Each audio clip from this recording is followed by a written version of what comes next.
পেটের দায়ে কাজে গিয়ে নিথর দেহ ফিরল বাড়িতে। তারাতলা নির্মীয়মান গোডাউনের ছাদ ভেঙে মৃত্যু হয় দক্ষিণ ২৪ পরগনার বাসন্তীর খালেক সর্দারের। মুম্বাইয়ে পরিযায়ীর কাজ করতেন খালেক। গত ঈদুজ্জোহাতে বাড়ি ফিরেছিলেন। আগামী কিছুদিনের মধ্যে ফের মুম্বাই চলে যাওয়ার কথা ছিল, কিন্তু তারাতলার এই নির্মীয়মান বহুতলের কাজে বরাত পান। সেখানেই ওই গ্রামের ৪ যুবক সেই কাজে যোগ দেন।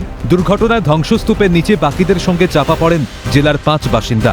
উদ্ধারকারীরা দ্রুত এই ৪ জনকে উদ্ধার করতে পারলেও সাহিলকে উদ্ধার করা সম্ভব হয়নি। পরে সাহিলের রক্তাক্ত দেহ উদ্ধার হয়। এদিকে খালেক সর্দার, মোস্তাকিন গায়েন, জহর আলী সহ ৪ জনকেই গুরুতর জখম অবস্থায় এসএসকেএমে ভর্তি করা হয়। শুক্রবার দুপুরে মৃত্যু হয় খালেকের। শনিবার বাড়িতে দেহ পৌঁছতেই কান্নায় ভেঙে পড়ে তার পরিবার।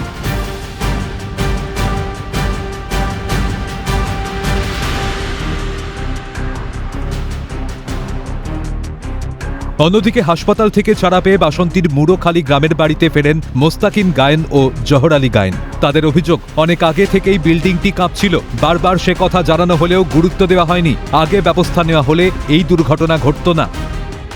হ্যাঁ, দুলছিল বিল্ডিং। বলেছিলাম সাপোর্ট মারার কথা ছিল, 2 সাইড দিয়ে সাপোর্ট মারেনি। ওইভাবে কাজ চলছিল। মনে করছিলাম যে আর বেরোতে পারবো না, সব মরে যাবো এর ভিতরে পড়ে। ওদের গাফলতির জন্য যেটা করার ছিল সেটা করেনি, যেরকম হিসেবে কাজ করার ছিল সেরকম তো করেনি। উপর থেকে আমরা ঢালাই করেছি, অনেক বোম্বাইও কাজ করেছি, এই ছেলেরাও কাজ করেছে, এই মোস্তাকিনও কাজ করেছে। কিন্তু ওদিকে নিয়মটা হলো নিচে থেকে ঢালাই করে উপরে যায়, আর এখানে হলো কি উপর থেকে ঢালাই করে নিচে আসছে। শুধু অ্যাঙ্গেলের উপরে সাপোর্ট দেয়নি, কিছু দেয়নি। আগে থেকে নাকি দুলছিল।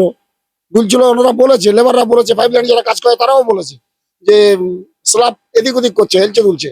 ইঞ্জিনিয়াররাও বলেছে, সুপারভাইজাররাও বলেছে। ওরা বলছে সাপোর্ট মারবে মারবে মারবে মারবে, এই মারবে মারবে করতে করতে এত অ্যাক্সিডেন্ট হয়ে গেছে। অবশ্যই গাফলতির জন্য, এটা যারা করেছে তাদের গাফলতি। তাদের শাস্তি চাই, তাদের কঠোর কঠোর শাস্তি চাই। তাদের এইভাবে যে বিল্ডিং গুলো তৈরি করার মানে ভালোভাবে তৈরি করা, তারা এইভাবে ক্ষতিগুলো করেছে, তাদের বরঞ্চ কেউ বাবা, কেউ সন্তান পরিবারের মুখে দুমুঠো অন্ন তুলে দিতে কাজে গিয়েছিলেন। কেউ আবার গিয়েছিল কলকাতা ঘুরতে। তবে কেউ কেউ কপাল জোরে বেঁচে ফিরলেও ভাগ্যের পরিহাস, মৃত্যু হয় একাধিক শ্রমিকের। পরিবারের রোজগেরের সদস্যকে হারিয়ে অকুল পাথারে পরিবার, হাহাকার, আর্তনাদ। এমনটা না হলেও পারত, কিন্তু ভাগ্যের কাছে আমরা অসহায়। কিন্তু কে বা কারা দায়ী এই ঘটনার জন্য? কাজ করার সময় বিল্ডিং কাঁপার কথা বারবার জানানো হলেও কেন কোনো ব্যবস্থা গ্রহণ করা হয়নি? কেন শ্রমিকদের নিরাপত্তা সুনিশ্চিত না করেই চলছিল কাজ?